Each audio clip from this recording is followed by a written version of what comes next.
Hello everyone, this is Wisdom Works, and if you are new, welcome.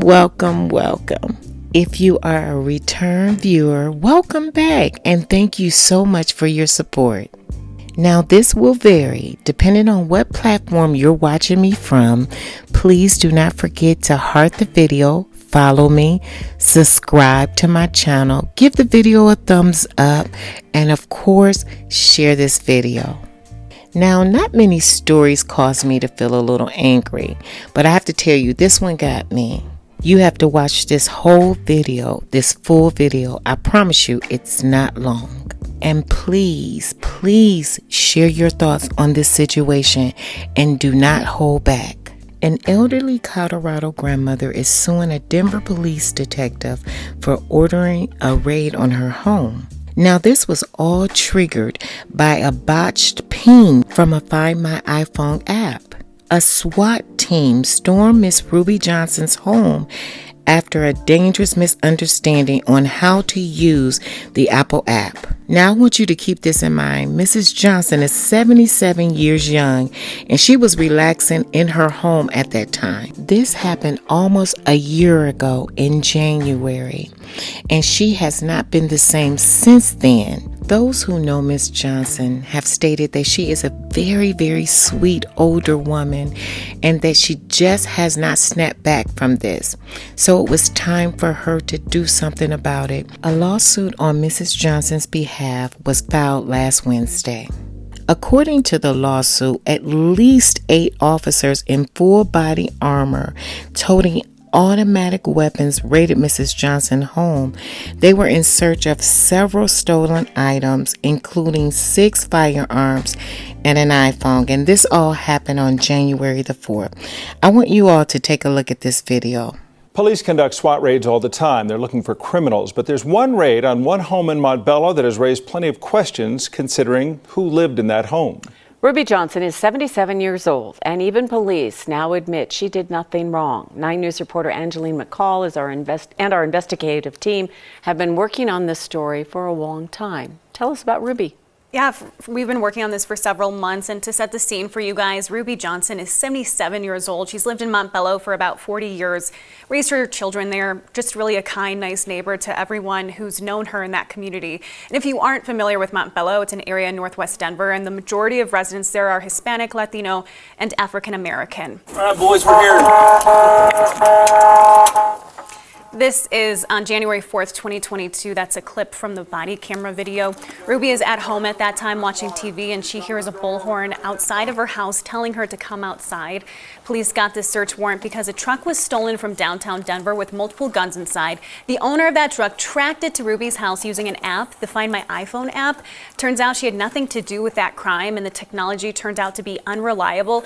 And police did really nothing else, no surveillance, no real investigative work, if you will, and basically just took the truck owner's word at face value.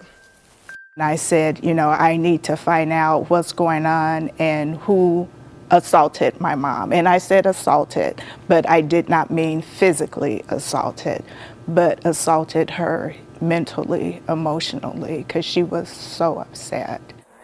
Family believes that this wouldn't have happened in another neighborhood, a more affluent neighborhood, and that there would have been more checks and balances done to ensure that they were suspecting the right person and the right home. Even all these months later, Ruby is still traumatized by what happened and still doesn't even feel safe in her own home thereafter. It scared me for a second when we saw that video of them arriving. Yeah, and it scared her. And as far as the truck itself, was that even there, or did they later locate that, or that just was... Truck was later located in Aurora, but not that day. It was found thereafter, and it turned out that none of the items were in Ruby's home. Police have now said that she had nothing to do with it, but as far as where the guns are today, they're still not found. It's a scary and irrevocable act when you do something like that. You can't really take it back. Now let's hear from Miss Ruby Johnson how she feels.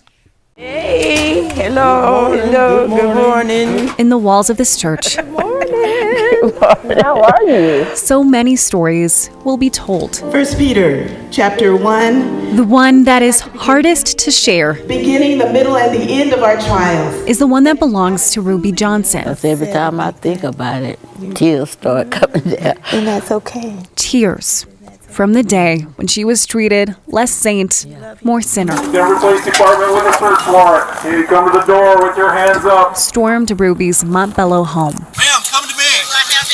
Come sit back here. We're going to tell you what's up. So nobody else is in the house, man? No, nobody else is in the house. I mean, I see stuff like this on the movie, but I didn't think it'd ever happen. Well, we knew you were a star, so we were going to make you a movie star today. It all stemmed from a search warrant. Denver police say they were looking for a stolen truck. Inside that truck, one iPhone and a lot of guns. And to stash a few guns in the shed. In the end, police found nothing. Good, man. Anything, Nate? All right, we're going to call it good. But left behind a feeling in Ruby that she was the criminal. You know, how are you doing now? I'm doing okay.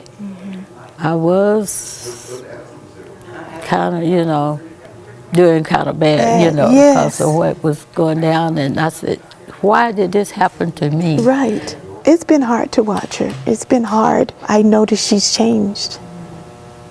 I noticed that she's not the same Ruby.